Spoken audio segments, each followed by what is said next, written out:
Kyamagero Daily. Brought to you by Zeno is your personal investment manager. Use Zeno to invest in any financial goal. Anna's education, a dream home, the Subaru, that plot in Gayaza. You get the point. Zeno makes it easy for anyone to invest. You can invest alone, with a partner, family, as a club or company. Got a minute? Great! Simply select a goal, set your targets, and tell us about your attitude towards risk.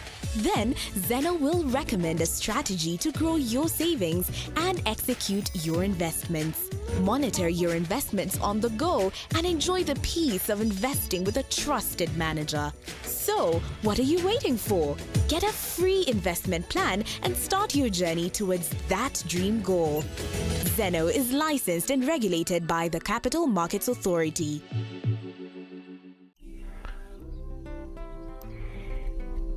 Wonna osinzira okumpuliriza amakya ga leero njagala okwebazaako nnyo nnyini ddala nsaasira ggwe eyafunye okusoomoozebwa okw'enjawulo ate n'enjuzayuza naawe atuuse ku buwanguzi obw'enjawulo. Olunaku lwakuna buli lwakuna neeyongera okunnyikiza ensonga eno.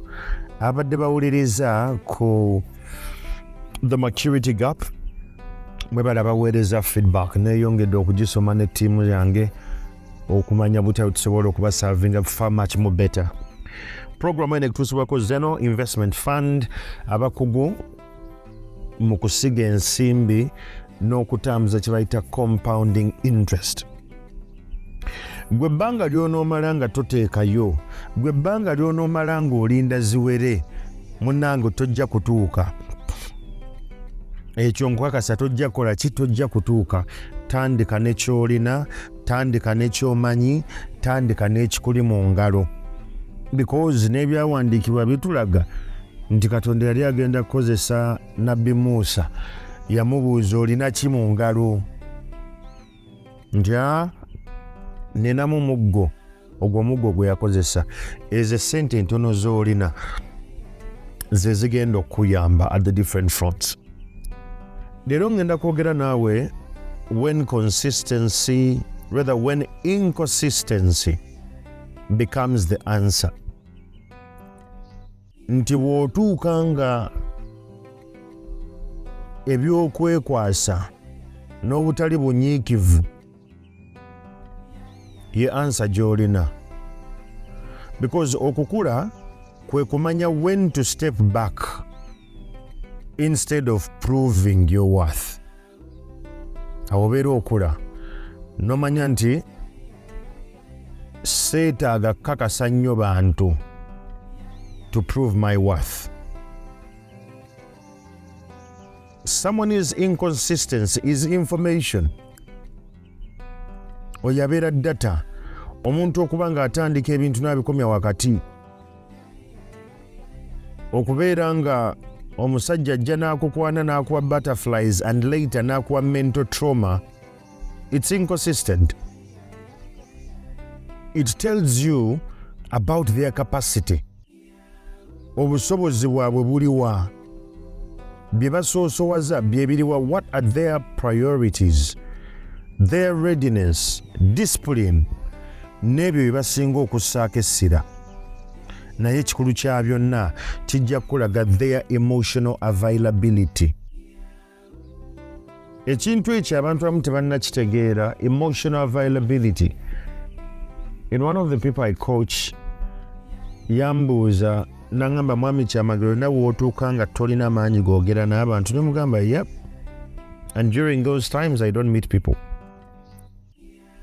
Because I am emotionally depleted. Nti mba sisobola kubayamba oba kwogera nabo mu buufu bugenda kuba impacting, so soogera nabo.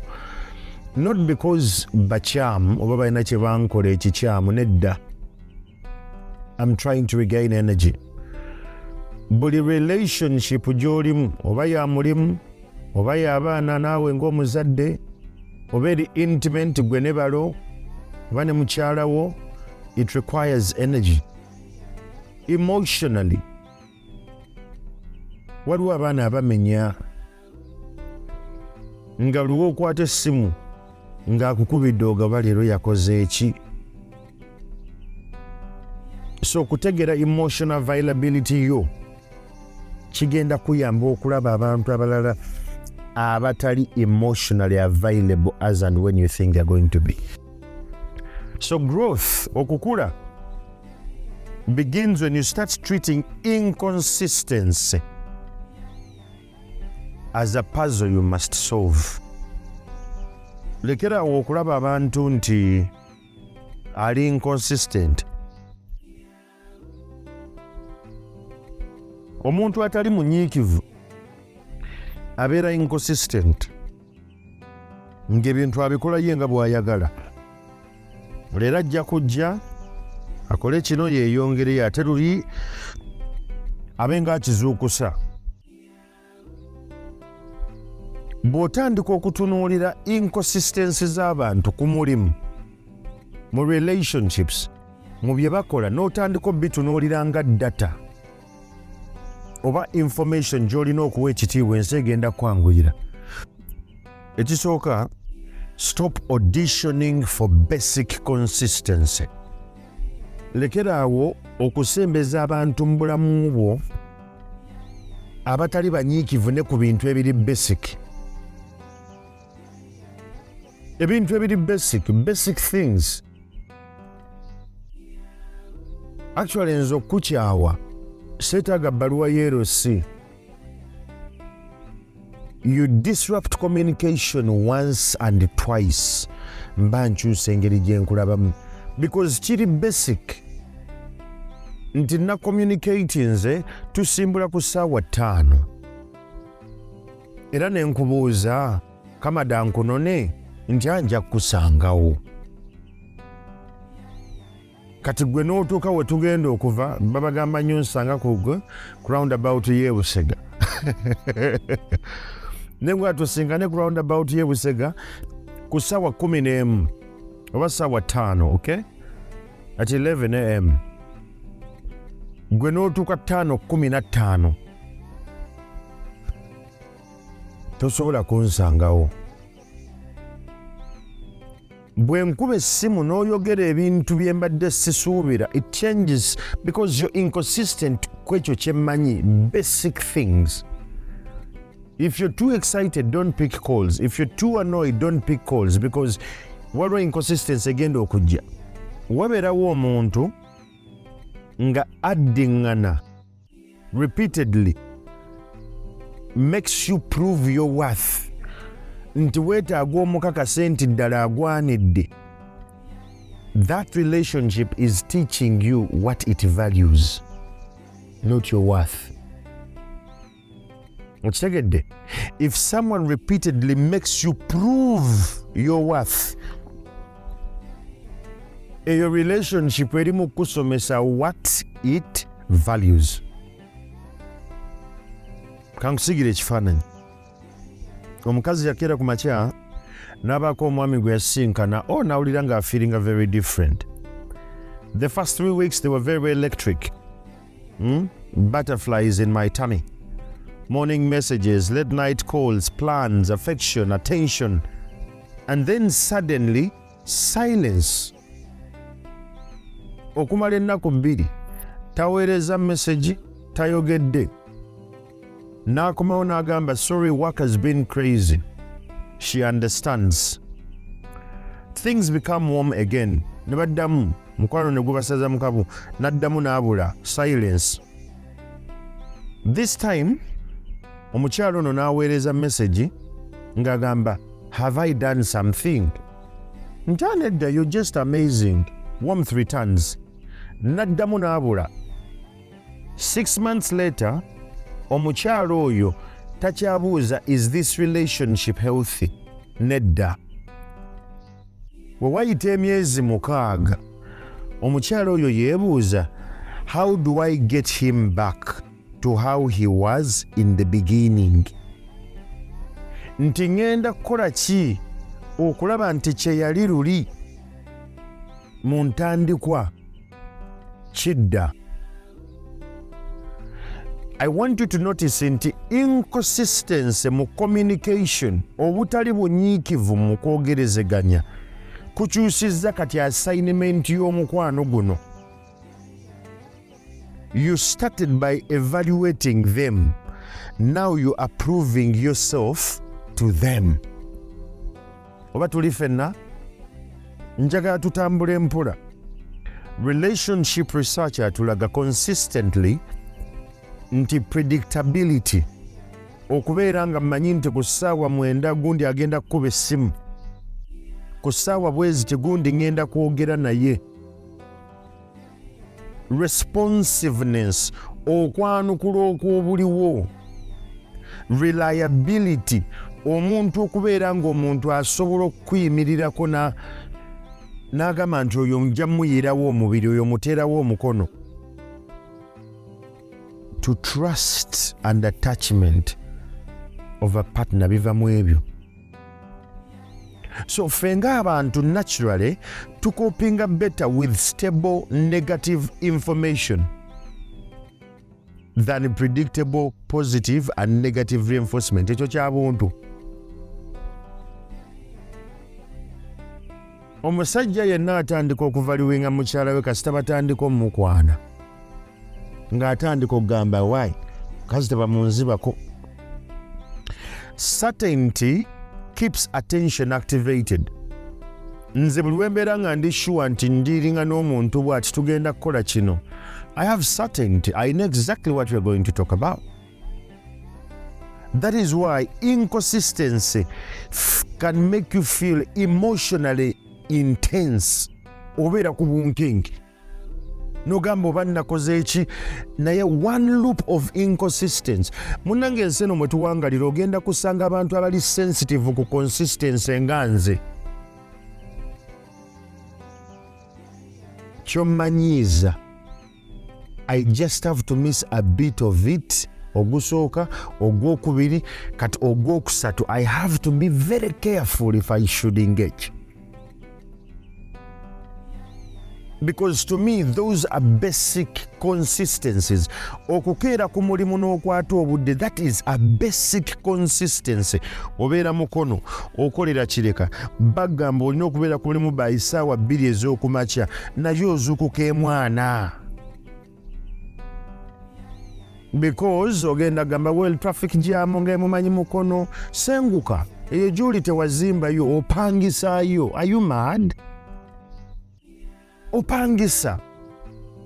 Senguka, sembera mu bweyogerere, beera mu nammanve, beera mu kireku. Naye opangisa mukono. Omulimu ogulina kireka. Olina contract ya myaka 2-3.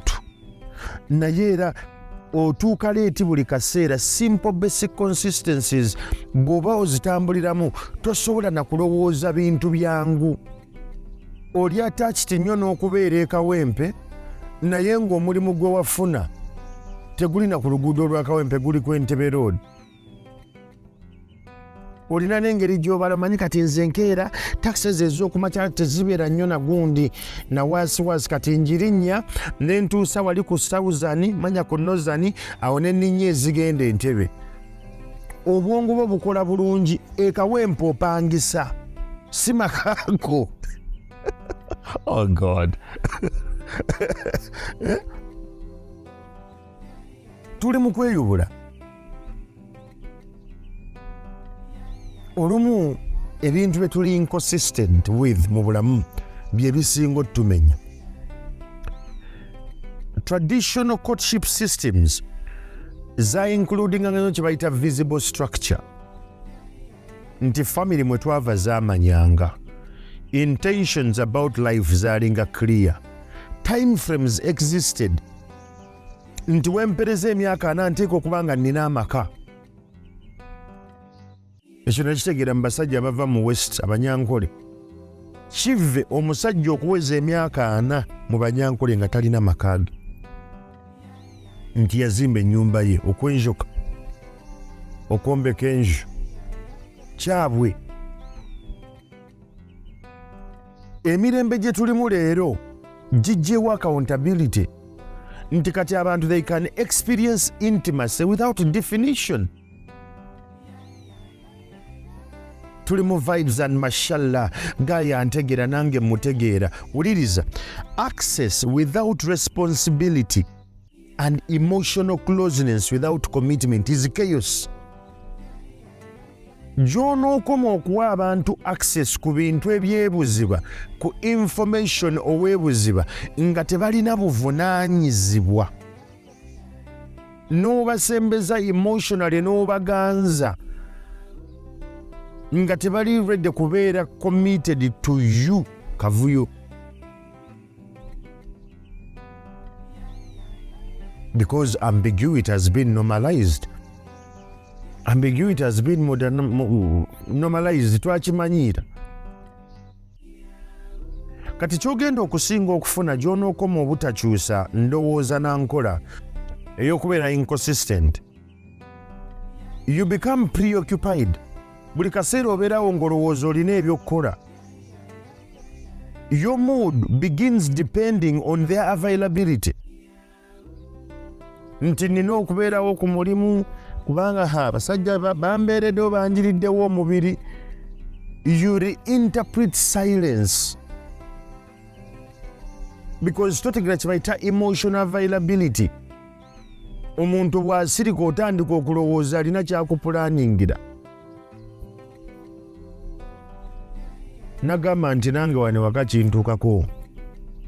Manyi okubeeraawo n'ensirika mukyala wange n'ambuuza olowooza kikonze sirina just nsirisa busirisa. Nagamba sha n'obeerawo nga tolina kyolowooza. Kati kino ekikutuukako, whenever people are silent, otandika okwesalira omusango. Maybe you did something bad, maybe, because gwe kintu olowooza kirina kubeera mu gear emu. Life has gear shifts. Ensi egenda kukeera eswitchinga egiya ekuzza ewalala. Otandika n'okulowalinga standards zo. Omutindo gwe wagamba nti guno gwe ngenda okutambulirako, ebintu byange ngenda kubikolanga bwe nti, otandise n'okubikkakkanya because you just want to be available. Obulamu bwo bufaanana nga how inconsistent you are ku bintu by'okola. Tokola dduyiro naye buli kaseera oyisinganya ne pizza. Olina ice cream. All my cravings are for ice cream.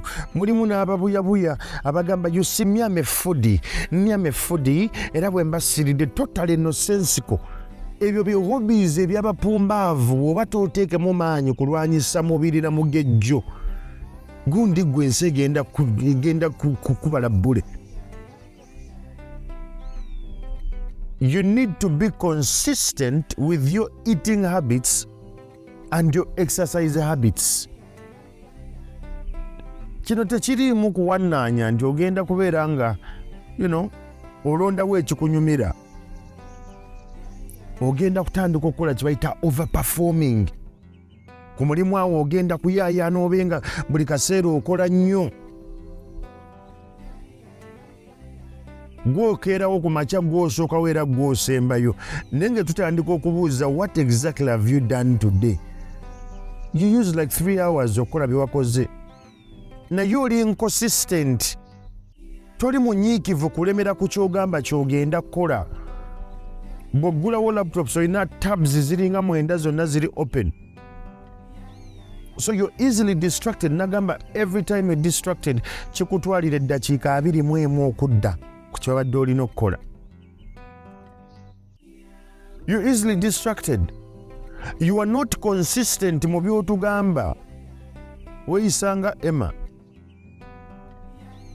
Emma leero omusanga asuubula ngatto, olulina omusanga asuubula musimaali. None Emma kiki otali maganze kyonna ekireeta ssente muzeeyi wendi.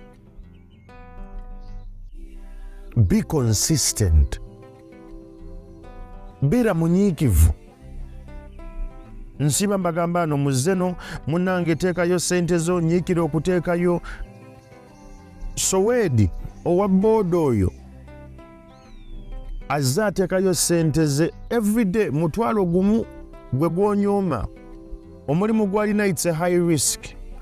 Because essaawa yonna asobola okufuna akabenje n'afa, and his worries are very aligned. Naye olw'okuba nga gw'okola mu ofiisi oba weekozesa nti ofuna ssente ezisukka mu mutwalo gumu olunaku, tokiraba nti kikulu. Tokiraba nti kikulu okukitereeza ekyo. You don't see it as something valuable. Tuli mu kweyubula. Because you're easier to neglect. Olw'ensonga you've told that relationship ne bossi wo that you remain regardless. Buli bw'oba nga toli munyiikivu ku kintu, abantu kibanguyira okuleka. Buli lunaku ozuukuka and you know the program is going to run. Lwaki owuliriza program eno amagenda n'amadda? Because you know I am consistent every day. Every day.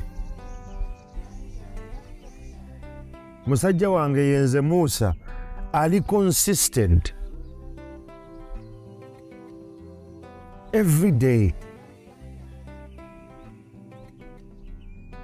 Munnange bajjajjaffe baatulaga ebintu bingi, era kino njagala okukyogera naawe ali mu long distance relationships and diaspora relationships. Waliwo omuntu ali e Kampala ng'odating omuntu ali mu London, oba someone in Nairobi nga you're waiting for someone okuva e Japan oba e China oba Melbourne. Messages olumu becoming inconsistent, nga tezikyajjangawo wali ozisuubira. Visits zibeera vague, ogenda kujja ddi siri sure naye nja kugwawo ojja kundaba. Kitegeeza plaani z'omu maaso ziri undefined. Yet the people waiting keep saying they are busy. So sometimes busyness is real. Nti omuntu asobola okubeera nga ali busy. But indefinite ambiguity, kwegamba okutuuka n'okimanyira, should not become a structure mw'otambuliza embeera. Do not keep knocking on a door. Naye ng'oluggi olwo lweggula just enough to keep you outside waiting. Njagala okiwandiika ekyo. Do not keep knocking on a door that occasionally opens just enough to keep you waiting outside. An open door has a different quality. Waliwo naakugulirawo nga bwakukookonya, naggulawo nagamba ndi kuggwe ngenda naddamu naggalawo.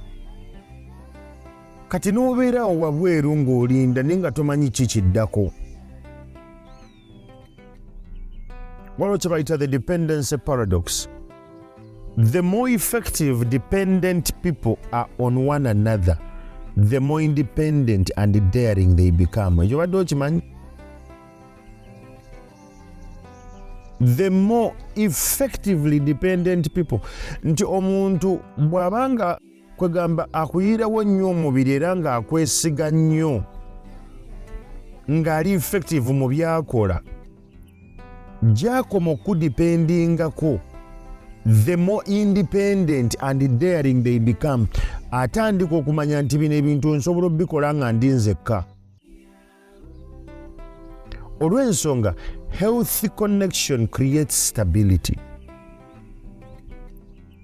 Mukama wange nali njogera naye juzi n'aŋŋamba nti Andrew, nze sigoberera bantu. Oli muntu mukulu, you know what you have to do what you have to do. In case you find challenges, call me.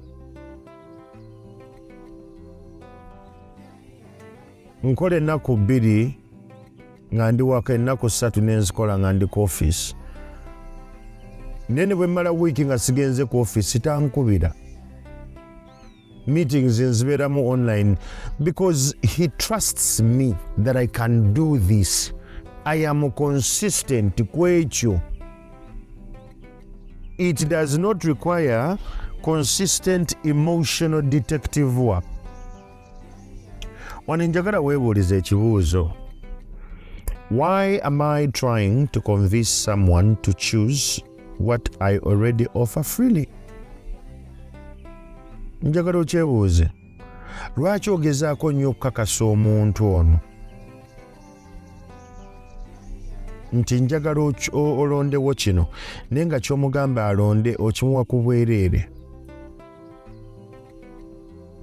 Weebuuze, standard ki gy'olowalinze oba gy'okkiriza because you're afraid of losing access? Njagala obirowooze. Ekyokusatu, weebuuze, am I attracted to the person or addicted to the uncertainty? Nti omuntu ono namutamiira bwenge oba ekineeraliikiriza obulamu nga taliwo bugenda faanana butya? Tuli mu kweyubula. Wandika framework ya data, D-A-T-A, data. D, etegeeza document the pattern. Tandika okuwandiika omukululo ogwo egutambula. The A, avoid excuses. Lekerawo okubeera n'ebyokwekwasa. The T, trust the repeated behavior. Eneeyisa gye yeeyisaamu eddiŋŋana, that is the real truth. And A, act accordingly. Tolowooza mbu kigenda kubeera Bulaaya nnyo oba kigenda kubeera wala. No, trust the repeated behavior and then you act accordingly. Tuli mu kweyula. Nze Yandu Kyamagero. Waliwo mu psychology kye bayita intermittent reinforcement. Nti unpredicted affection can create stronger attachment than consistent affection. Oba kikola sense? Nti omuntu gw'otasuubira kwagala nga nawe tomusuubira kwagala, for some reason kituuka ne kiteekawo enkwatagana ne mubeera nayo okusinga consistent affection. Kankusigira ekifaananyi. Njagala olowooze ku slot machine nga bino ebyuma abaana bagenda ne bateekamu coin oba nga ayagala kugula kyakulya oba whatever oba kuzannya music, jukebox. Lowooza ku slot machine eyo bw'opuulinga liver gear yaayo ne watabaawo kijja, n'oddamu era n'ogisika n'otabaawo kijja, n'oddamu n'okisika kigiya ekyo nga twali kijja, then suddenly n'ofuna reward n'ekyuma ne kikuwa. The unpredictability, olw'okuba nga tomanyi ddi lwe kigenda kuwa osigala ozannya. Kati njagala okwata mekanizmu eyo yennyini ogisse mu nkolagana gy'olina n'abantu. Nti ku Monday akwagala, ku Tuesday n'ateekawo distance, ku Lwokusatu n'asirika, ku Lwokuna n'abeera n'omukwano nga mungi nnyo, ku Lwokutaano n'akuconfusing. So your nervous system etandika okulinda for the next emotional reward, and that's what you call chemistry. But sometimes it's conditioning. Behavioural psychology alina bingi byatwazemu intermittent reinforcement. Gyemize gibeera highly persistent because the reward is unpredictable. Kasina ezo kino zaakitegeera ebyasa ebyayita. Technology companies zaakitegeera leero. Social media notification operates similarly. Nti you refresh, maybe there is something, maybe nothing. The same reward architecture ekolera mu ffe mu unstable relationships zetulina n'emikwano gyaffe n'abaana baffe ne bakama baffe n'abaagalwa baffe ne baganda baffe. Bwe kityo bwe kikola. kati bw'otambulira mu luupu eyo n'otakira ku makya n'ogamba let me face it, you confuse relief with love. Okuweweera okukonfusinga n'omukwano nti buli kaseera abantu ne bakomawo mu bulamu bwo the anxiety stops. Eyo stopping eya anxiety ebeereze ejja kufiiringa good, naye omuntu akikozinga kino becoming associated with the relief okuva ku anxiety oba stress, then that creates a powerful emotional loop. Leero kabagezi njaga tunulira ekintu bayita inconsistency. Mu societies ezimu people tolerate highly inconsistent partners because being chosen carries social value. Oli okugamba nti ngenda kuwasa gwe, ngenda kwagala gwe oba gw'ojja otukolera. Obufumbo bubeera ne pressure, abakyala babeera ne age pressure, family pressure, amaka gabeera ne pressure zaago, abaana, ebyenfuna, migration status, community ekyekusuubiramu. Ezo fuusa ezo zonna z'owulira zisobola okutaaninga obulamu bwo gwe ng'omuntu into something that feels socially dangerous. Ne weekyawa kasino gye tuzannyira zzaala oba mu gambling eyo gye mugenda mu zi betting gye muzannyira zzaala, tebaagala owangule buli kaseera. They only need you to win enough that you keep coming back and play. Nti bw'oteekayo omutwalo ogusooka kigenda kuwa 3, ebiri ogyongeremu kigulye,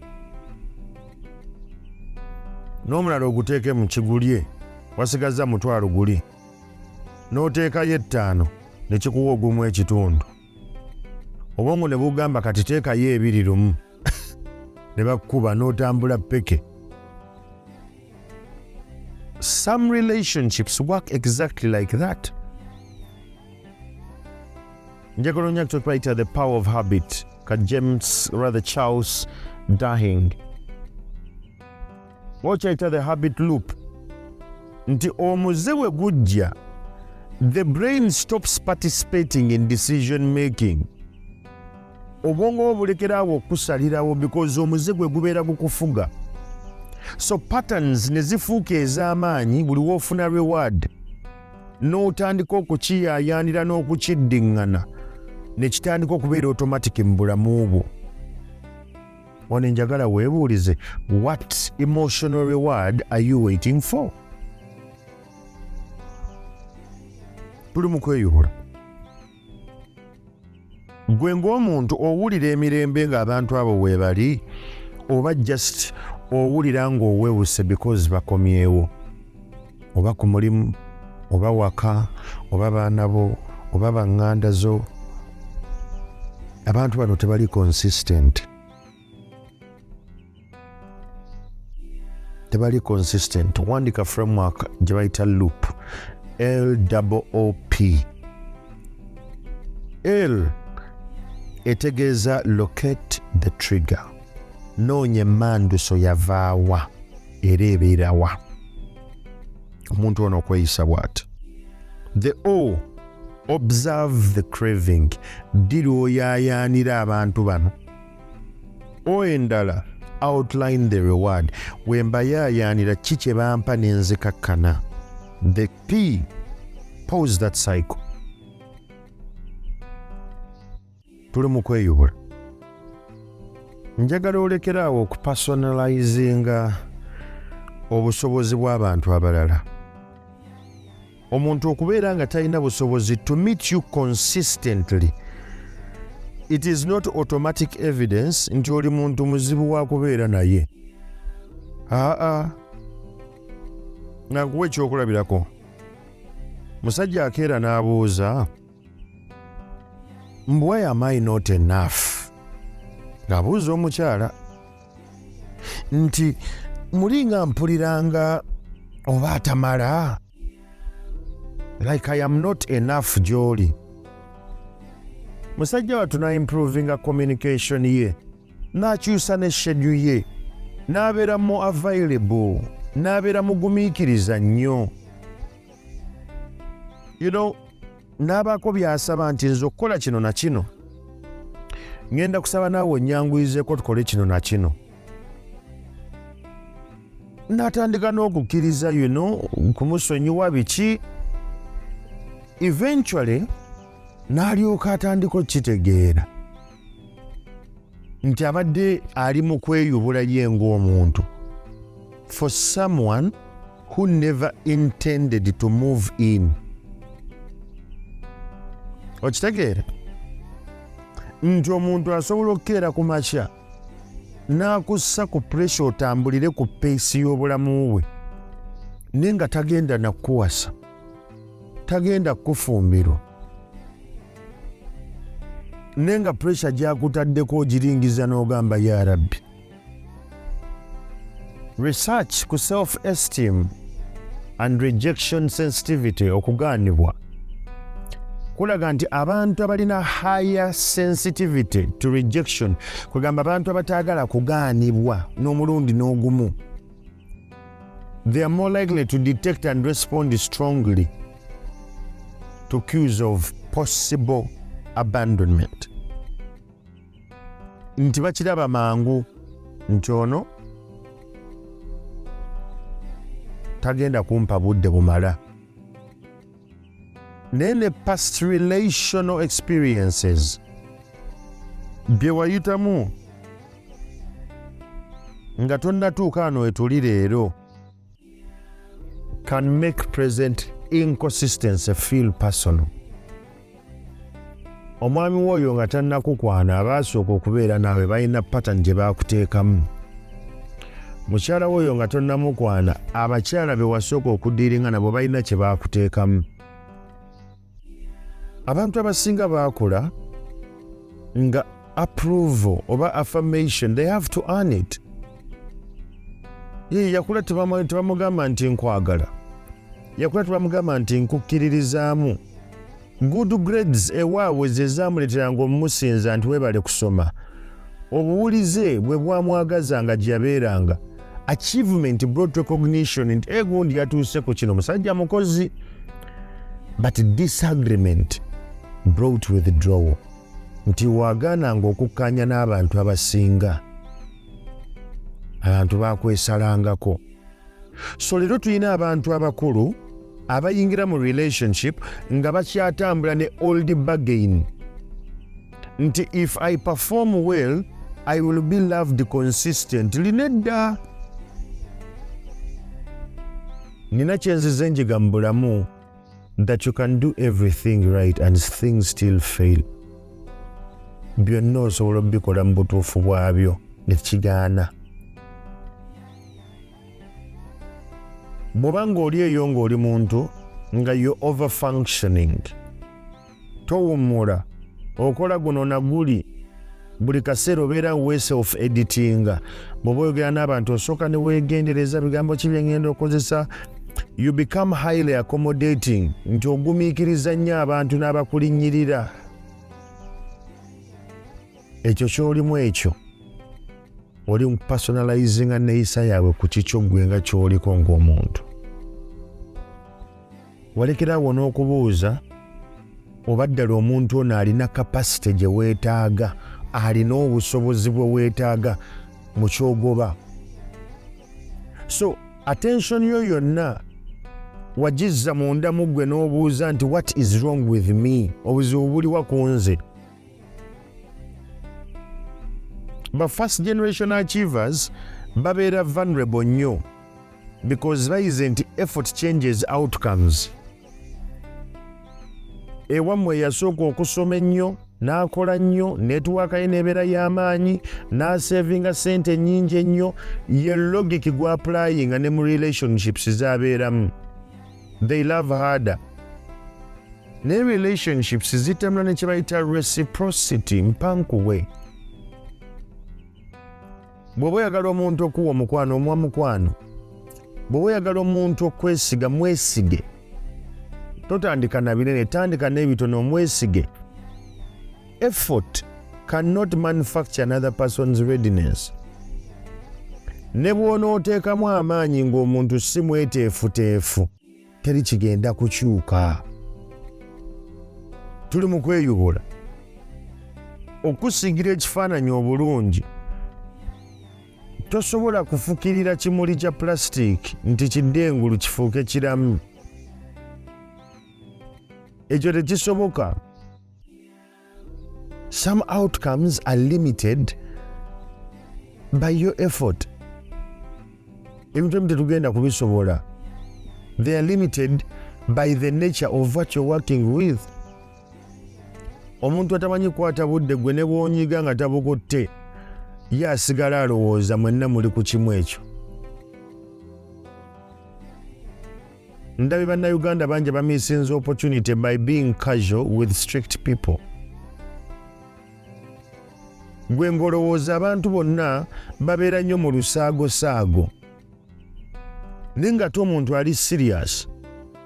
N'agamba tugenda kukola kino, nsisinkana olunaku lwe luti ku ssaawa bwe ziti. Waliwo awuliriza puroguramu eno nga waliwo omuntu yakusaba CV yo oba empapula ze ez'obuyigiriza emyezi ena emabega. Kati olw'okuba ng'omulinako access gw'olowooza akyali ku ekyo, you're inconsistent. Cultivating self-compassion. Omugaso gwo bw'obuzito bwo does not have prerequisites. By'olina okusooka okuba nabyo okubeera ow'omuwendo. Omuwendo gwo, your value cannot depend on entirely someone else's consistency. Nti obunyiikivu bw'omulala kwe tugenda okusinziira okulaba omuwendo gwo nedda baaba. Kitandika naawe. Wano njagala weebuuze kiki ky'oli mu kulwana ennyo okutuukako ggwe ng'omuntu naye nga tolina kituukako wekka, olina kituukako ne munno. Njagala weebuuze, why do you interpret the lack of capacity y'omuntu omulala okubeera nti eri ku ggwe? Ye lwaki otya abandonment? Lwaki otya okukulekawo? Munda ya nnyoko wafuluma wekka. Lwaki otya okukulekawo? Tuli mu kweyubula. Njagala wandike framework gye bayita worth. W-O-R-T-H, worth. W egamba watch the pattern. The O, own your standards. Nti beerako standards ogamba omuntu kasita droppinga below these standards simuzzaako mukono. The R, refuse self-blame. Lekerawo okwenenya. Abantu olumu they know themselves better that bagenda kussa mu lupu gwe ey'okwenenya. The T, test reciprocity. Njagala ogezese ku mpankuwe. Bwe muwa omukwano anziriza ki? Bwe muwa ekitiibwa anziriza ki? Bwe muwa okwesiga anziriza ki? Test it. The H, honor your value. Tandika okwekkiririzaamu weewe ekitiibwa gwa mpuliriza because obwo obusobozi obulina bubwo. Stepping back is not a game. Okutta ku bigere si muzannyo. A boundary olumu esobola okufuuka manipulation when its purpose is to control your response. Ennaku zino bwe mba mpuliriza ennyo abantu mpuuna nnyo okusinga okwogera. Omuntu gwe nali nga njogera naye luli nga tubeera n'emboozi egenda mu ssaawa, bwe njogera ne mpuuna naye ne bimuggwaako, I start to realize there is a gap now. Lowooza bw'oti. Singa omuntu ajja n'agamba nti ngenda lekeraawo okuweereza omuntu ono message so that they miss me. That is not stepping back. Ebeera strategy. You're still emotionally standing at the door. You are just hiding behind the curtain. okuyimirira n'ogamba nti kati kino ŋŋenda kidde mabega, gamba nti I have seen enough information to make the decision about what I will participate in. Engeri gye ndabyemu omuntu ono mu kibi, engeri gy'akolamu ebintu bye, ngenda kati kukola okusalawo okuyamba nze. Whether they chase you afterwards, ekyo kiri secondary, naye ogenda kukolawo okusalawo okukugwe ng'omuntu. Nzize nkiyiga nti healthy boundaries define what you will do. Abantu bateekako ekkomo n'ogamba kino ewange tekiyita. Family obligations abantu bamanya. Ovunaanyizibwa otujja bumwa naye ajja kukoma wano. Tuli mu kweyobola. Abantu ebiseera ebisinga basigala nnyo mu dynamics long after resentment has replaced connection. Muntu asobola otuuka n'akuboola. Silent treatment, n'atandika okutiisatiisa, n'akuboolera ddala, ne mutandika ozannya zijjerase game. Eventually, enkolagana gye mulina becoming a negotiation through punishment. Ekyo tolina kiyitamu. Maliriza nkugamba bwe nti gwampuliriza. Fence oba olukomera telusalawo ani agenda okusaatuuka. Trespasser. Fence identifyinga ettaka lyo we likoma ne we litandikira. Omusaatuusa asobola okusigalira n'abuuka n'ajja. But that's what the boundary does. Otandikira wano okoma wano. So boundaries bye tubeera tusuubira oba bye twetaaga abantu okututegeerako, okufeelinga safe and comfortable nga twogera nabo. Nze Yandu Kyamagero, maliriza nkubuuza, do you step back to protect yourself or to make them chase you? Genda ku Facebook, Instagram, LinkedIn, YouTube, wonna noonya Andrew Kyamagero ojja kunsangayo. Ebirowoozo byange mbiwa. Ngenda mbikaminga better. Nkiwa next week ngenda kubeera more active ku socials. Ngenze mpona. Naye amaanyi gali mu ggwe, teryajja. Ekyo njagala okikujjukiza, teryajja, fade teryajja. Sobaako ky'okola. Era ensi bw'eneggamba nga nti tosobola jjukira ekigambo kino nti Andrew Kyamagero nzikiririzaamu nnyo. Osinziira awo obeeko ky'okola. Siiba bulungi.